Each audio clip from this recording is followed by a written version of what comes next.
Hello and welcome to the next episode of From the Horse's Mouth. Today we have got Jason and Joanne, who are the owners of the long-established Courtyard Bistro, also Il Cortile and Attic Number 8. And they're here to tell you what their story has been from initially sorting out Courtyard Bistro all the way to current day and what issues you've had. And eventually, if you stay until the end, you'll find out what's going to happen and what they're doing to open up coming out of this lockdown. So how are we doing, guys? Are you all right? Yeah, good, yeah. Yeah, good stuff. So like I said, we want to try and see if we can cover why did you guys get into the restaurant industry in the first place and set up the Courtyard Bistro, which is gorgeous in Lowton? We were skinned. Yeah, that's the honest answer. We came off the back of a recession. Yeah, 2008 cost us fortunes. So in fact, I said to Joanne, if I ever say about opening up another restaurant, this was 2009, then you must hit me over the head with something very blunt. And 6 months later, we were opening and 6 months later, we were opening the Courtyard on a credit card. Yes. Believe it or not. Amazing. Yeah. So yeah, that's where that started back here. Anyway, in this area. So, and the Courtyard was obviously it was a cafe at the time that had the potential, because it was tucked out of the way, just had the potential to be something cute and different for the area. And even though it was tiny small, it was really small, 28 covers, tiny little kitchen with really less equipped than most kitchens are now, I'd say, in people's houses. Household kitchens, So that's kind of where it started. The aim was to balance it out: cafe in the day, bistro at night, 3 nights a week, Thursday, Friday, Saturday. Which was 8 a.m. starts and midnight finishes. Yeah, and unlicensed, obviously, because the thing coming out of the recession, everything was price sensitive. So we did 3 courses for £20. Seemed to hit the spot.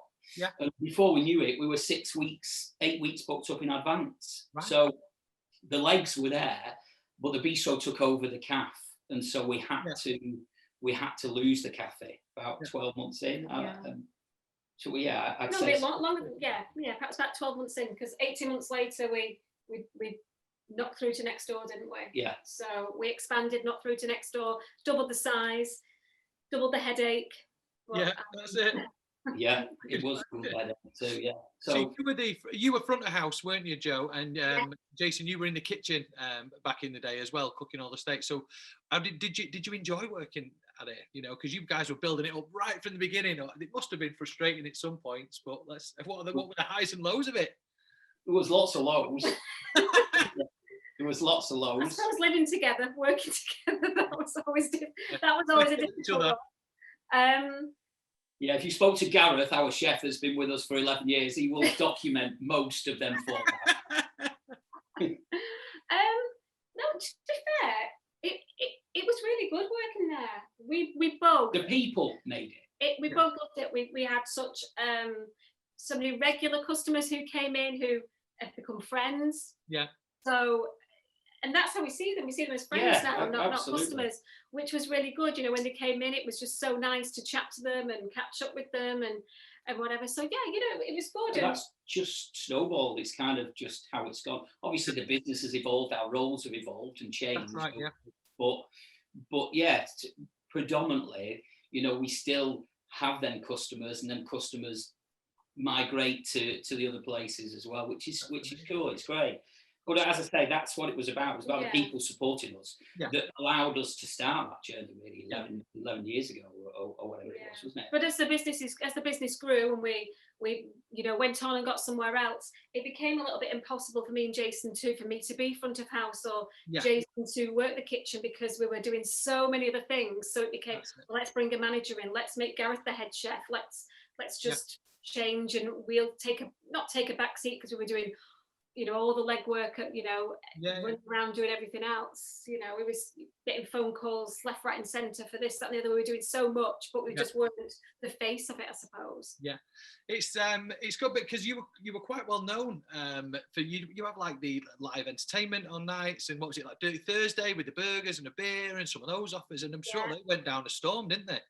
They did, but like everything else, I suppose you've got to try to evolve and change. Yeah. Which is difficult because the older you get, the more of a dinosaur you become. So you don't move as quick which is why you try and bring younger people into your business. That's a bit of energy. But yeah, the Dirty Thursday seemed to get off to a great start, didn't it? But it did fizzle out. It did, and for whatever reason, don't get me wrong, the guys that came in, the musicians that came in, and that still come back. When we do put something on now, it was brilliant, and it was a brilliant atmosphere. We did a couple of live videos and stuff, wasn't it? That was really smart. We enjoyed it because it was something very different, but it was something that couldn't be sustained. I think for that one night, you're relying on everybody remembering on that one night that it's Dirty Thursday, and to come in, and it's a lot to ask. I think for. If you set your stall out and that's what you do 5 days a week, that's a different story. Yeah. Anybody will drop in at any point should they feel they want that kind of food. But it was good. Tapas we did for quite some time. It was a thing we started very early on, wasn't it? Tapas at the bistro. And that carried on. Again, quite price sensitive. We've tried to keep everything as price sensitive as we can. Yeah. As we've progressed, really. You got to, I mean, the price for the quality and the service, it's important. It's important to people. From my experience, you don't mind paying that little bit more if you're getting the better quality. And your food is amazing. I mean, I've personally not actually eaten in the Courtyard Bistro because you filled my belly up in attic number 8 at Il Cortile too many times.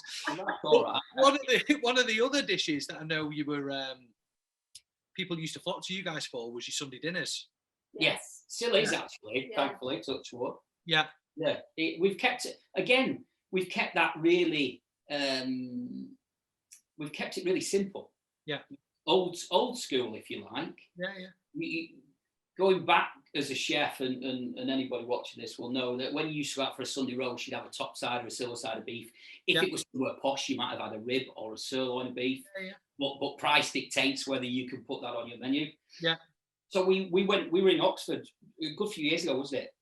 Yeah. And we had a roast brisket, slow roasted brisket of beef. And you can never quite, when you do silver side, top side, you can never please everybody because some want it rare, some want it medium rare, some want it well done. Yeah. And we got this Sunday roast, didn't we? Hungover, I might add, really hungover. Speak for yourself. So we got this brisket of beef, and I was like, why have I never thought about this? Yeah. Now I'm going back quite a while. Low cooked, I suppose it doesn't matter. No one asks for it rare, medium rare. It falls. You get that. And so when we came back, I swapped everything. I was like, right, that's what we do. We don't deviate from that, And it just seems to have hit the spot. And you never have a problem with beef now. No. Not that we had a problem before, but it's just so easy to do. It's so easy. It's so. Yeah, it is really good. And as long as you can knock out Yorkshire pudding and some decent veg and some decent roast potatoes, and everybody seems to love Peter's gravy. And Peter is our head chef at Il Cortile, and he's Bulgarian. Yeah. But he's tuned himself right into the northern way of life with gravy. Okay, yeah. He's not started putting pies on barm cakes out yet, has he? There's another barm cake. That's after lockdown. Like brown sauce on them, though, haven't they? That's it, mate. That's it. So going now, so obviously you set up the Courtyard Bistro. How long were you there? How many years was it until you then decided to open up Il Cortile? And why did you decide to open up Il Cortile? God, that's a good question. We've got past you being skin and you're sorting your brisket out. So there must have been a different reason for Il Cortile. Il Cortile, Russell, my memory's atrocious, but the timelines, Russell had been coming to the bistro for our business partner, Russell, had been coming to the bistro for a long time, and decided that he wanted to join in with this, and he wanted to come across and be our business partner. And at that point, then we had the plough. Yeah, we had the plough. We had the bistro, and the plan was to have 5. Yeah. Or maybe more, stupidly. Yeah. But so we were always looking for places. We'd had a place in Leigh, Smith's. Yeah. At the same time as having the plough, and at the same time as having the bistro, we'd sold Smith's, and then after that we looked for some time.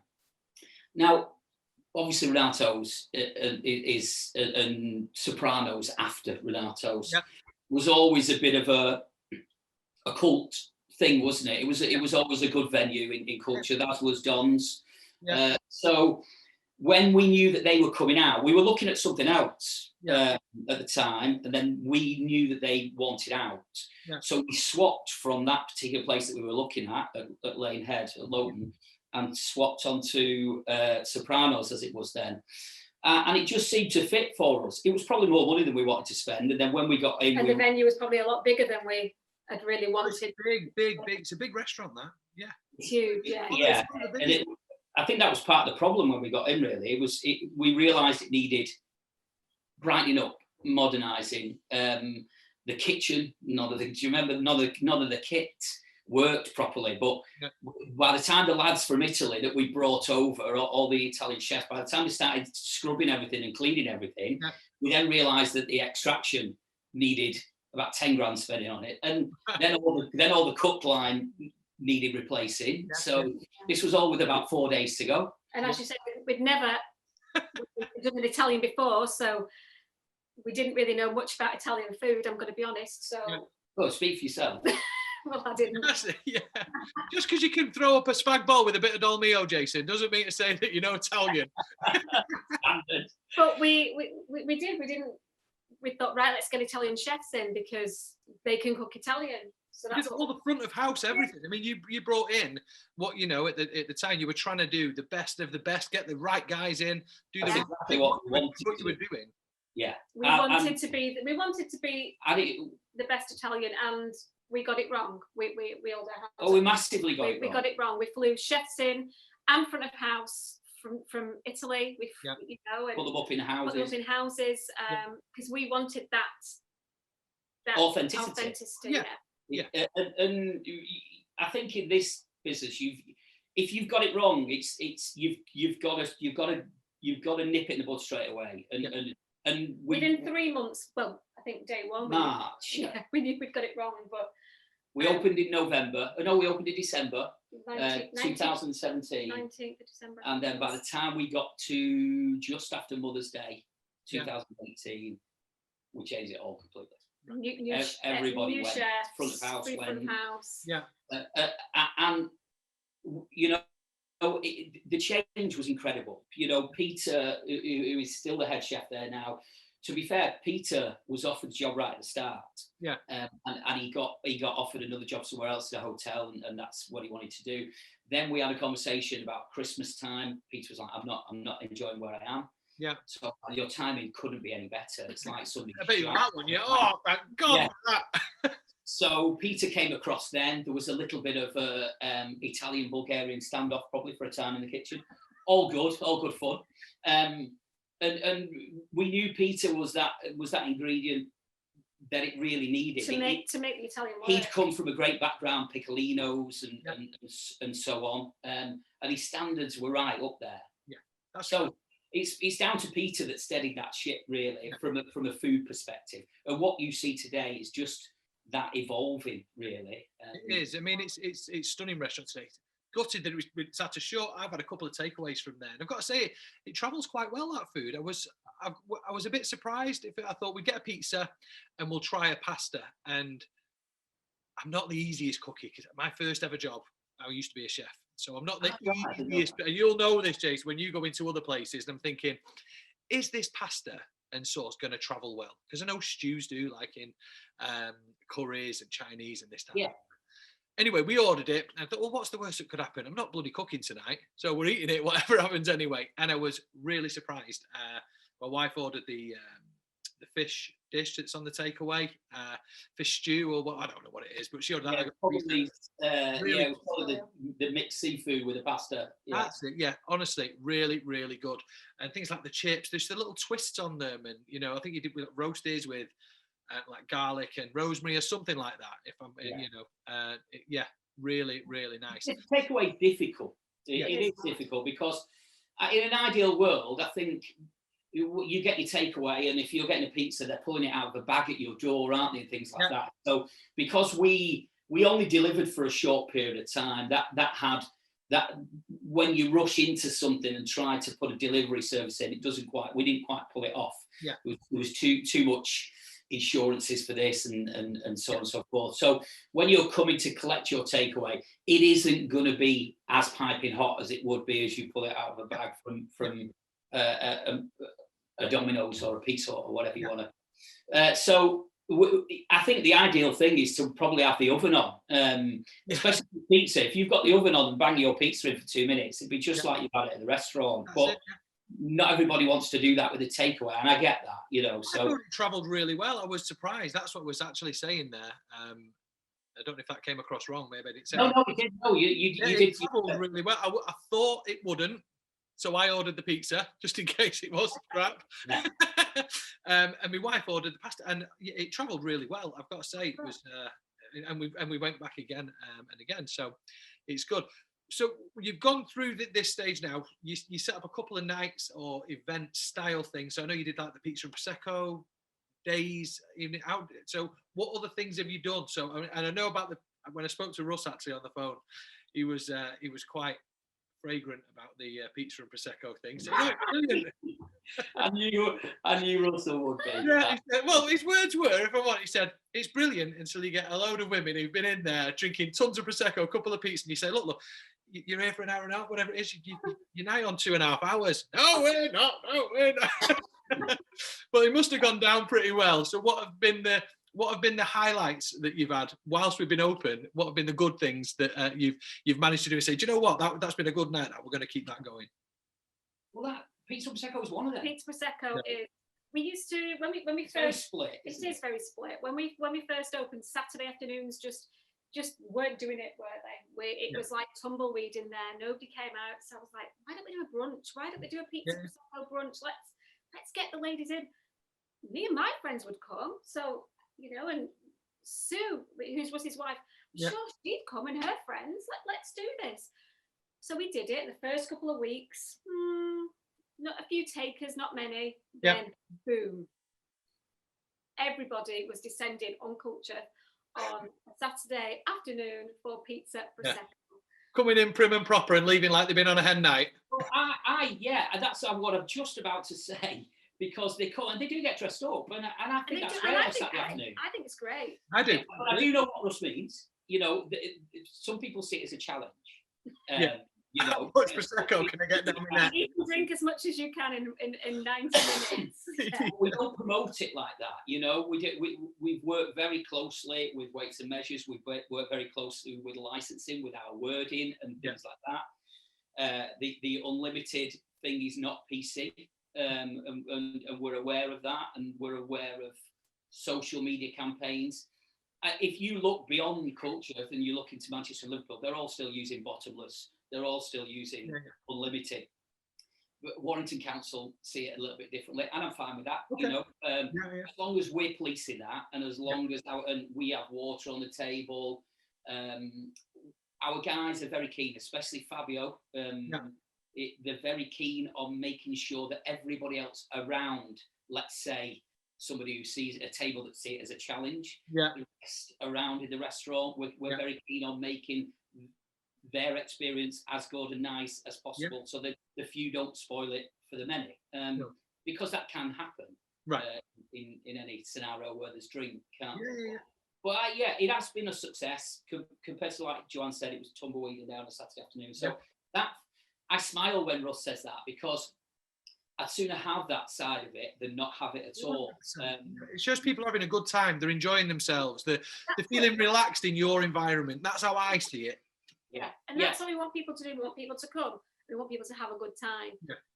And Russ rightly so, but we've changed some of the timings on it, because it was crossing over with our family diners that were coming in at 5 o'clock. At 5 o'clock on Saturday afternoon. So if you're crossing that business over and you've got somebody coming out there that's perhaps had one too many, and not thinking about how they're conducting themselves, it can cause a little bit of friction. So we move the time. We move the time earlier for the pizza prosecco between 12 and 3, so so that it could be completely separate, really, that kind of business. So. And it is a nice afternoon. You know what? I've been with my friends and it's a great afternoon. So especially when the sun starts shining as well, because you've got the little courtyard drinks area at the side. And I'll just put it out there to all the fellas. The Saturday afternoon is the best time to go because you've got all the single ladies in there. Married. If my wife's got pizza and prosecco on my breath on a Saturday, clip round the back of the head.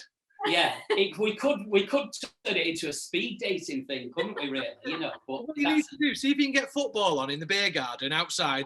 We'll come in and have burgers and beers while all the women kick. Hey, we might be all right. Palm the wives off in there, and lads can set the world to rights like a barbecue. That's it. Burger, you've just come up with it. Burger and beer, $21.95. Many burgers and beers you can drink. Trust me, mate, you might want to rethink that figure if me and my mates turn up. Well, pizza and prosecco will definitely be back after lockdown. When we open again in May, pizza and prosecco will definitely be back. And at attic number 8, we've got the bottomless brunch there. That'll be back as well on a Saturday as well. So. And what is the bottomless brunch at attic number 8? What is it there? Because obviously we've got the pizza prosecco. What's in the brunch? What type of food and drink? What package is that? It's three dishes off our menu and unlimited prosecco. Okay. So yeah, it's normally 20 dishes on the attic menu, about 20 small plates. That's right. Yeah. 20 to 22. So choose 3 dishes from there, and then also you have the bottomless prosecco. And once again, it's 90 minutes, and that again is $21.95. So absolutely fantastic. Well, again, that was the one that you opened. We're going to come on to that now. The attic number 8. So why did you decide to open a small restaurant in Culcheth? That restaurant has not had the best of histories since the original Chinese was there many years ago. So what was the reasoning for opening that restaurant, and how's it been? Well, difficult. Yeah. Difficult opening during a pandemic. Yeah. I think the reasoning at first was probably boredom. Sat at home. Joanne will search the internet for anything shopping related, whereas I would search the internet for businesses and food related stuff, opportunity, that kind of stuff. So I saw that, and then I knew the history. Warren made a good fist of it with elegance. And so, as you say, Chinese Delight was an institution for many years there. So I remember an old bank manager of mine saying there's if you're going to open a restaurant, either put it next to another restaurant or go where a successful restaurant has been in the past. Yeah. So that first attracted me to that, as did Smith's in Lee many years ago. But that one, I just thought if we can get it right, and as Joanne touched earlier on it, about adding to the village and adding something different. Not just Chinese, not just Indian, not just Italian, but just something that you can. The thing about small plates is it can be anything. Of course it can. It tends to be synonymous with tapas, and people see it as tapas. Yeah. But that's the style, I suppose. But so the two, when we saw the opportunity, and Joanne will tell you, I've wanted to scratch the small plates itch for many years, and Joanne's always told me I couldn't. Because it wouldn't work. So what are you doing now? And you're going, how'd you like them apples? They're all cocksure. Who's up with it? You watch this. We had this conversation only about 2 or 3 days ago, didn't we? We did. No, I walked into that venue and I was like, okay, it's a square box. We can make it look pretty. Yeah. But I do think that this is the perfect venue for small plates. So I'll hand it to you, Jason. You can do small plates here. And Catherine, as I said before, Catherine, who owns the building, has been brilliant. It's been amazing. So, yeah, and I think without people like that, you don't get the opportunities to pop these things up. I'd say risk-free. It's not risk-free. You've got to throw money at them. Yeah.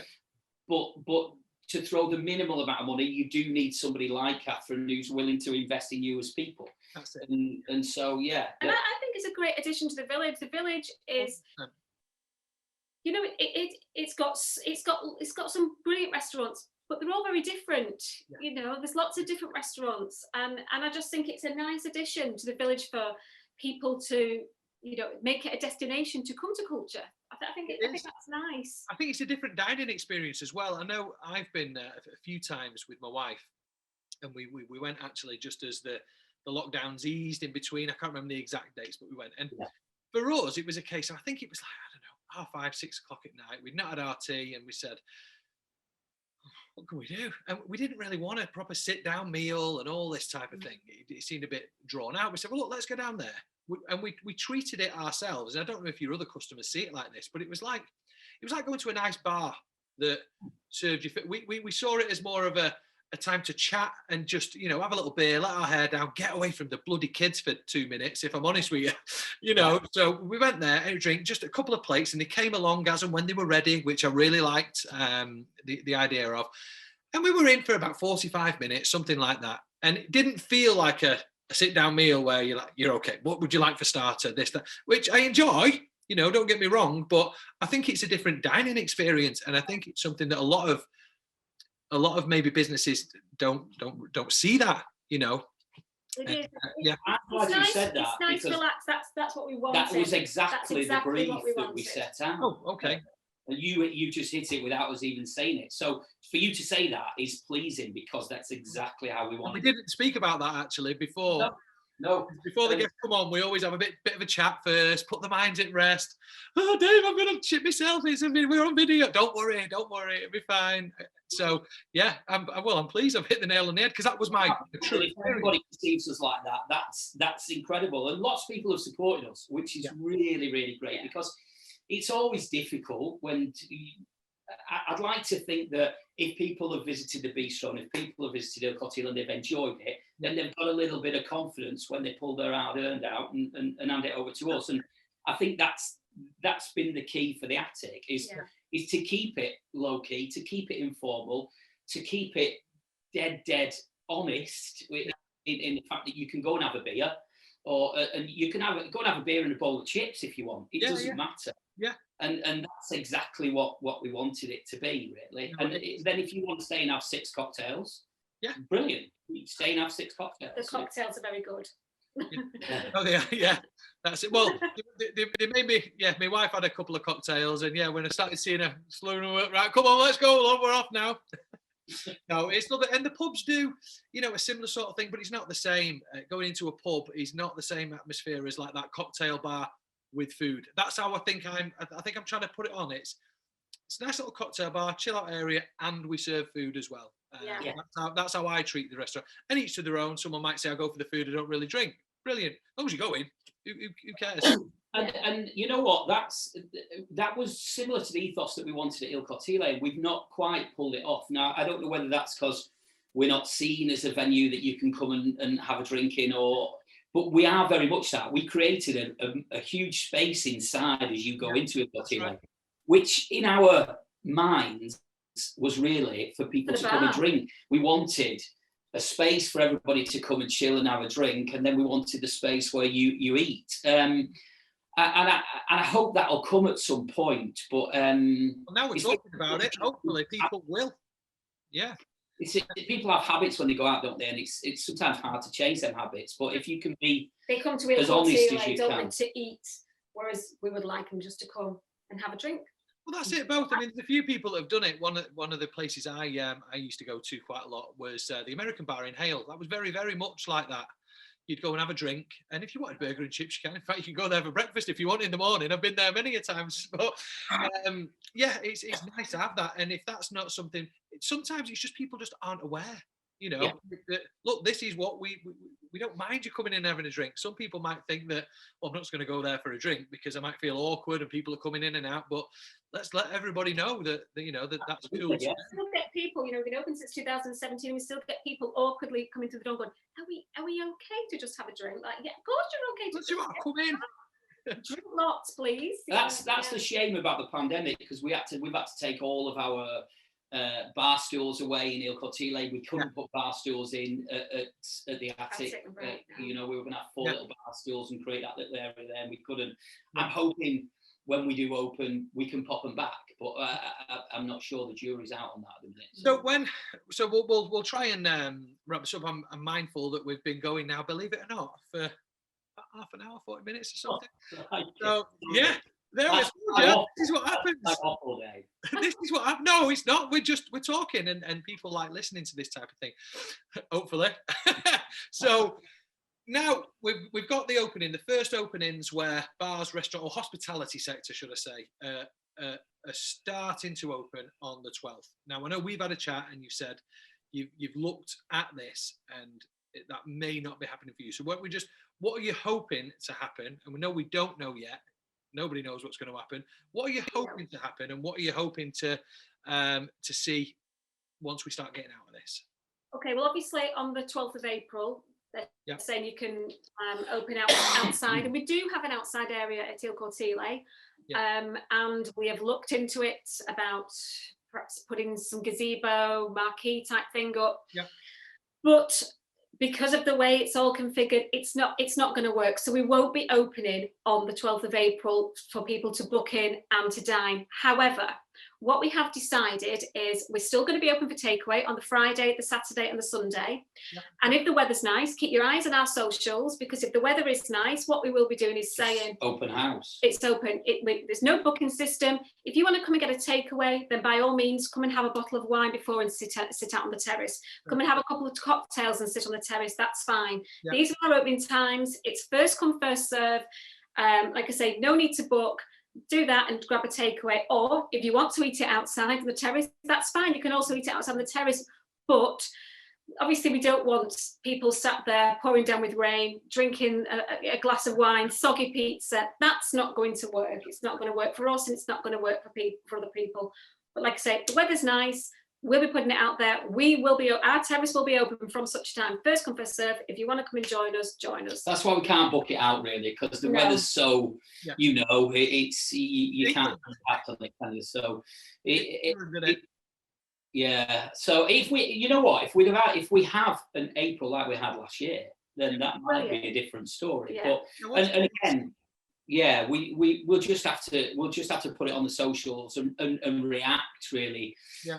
We'll watch the weather forecast at the start of the week, and then, like Joanne says, we're open Friday, Saturday, Sunday. You can take it away, you can eat it. We'll have a little menu ready to eat in. Yeah. Which will probably mirror the takeaway kind of offer. So eat in there, you mean eating within the courtyard area?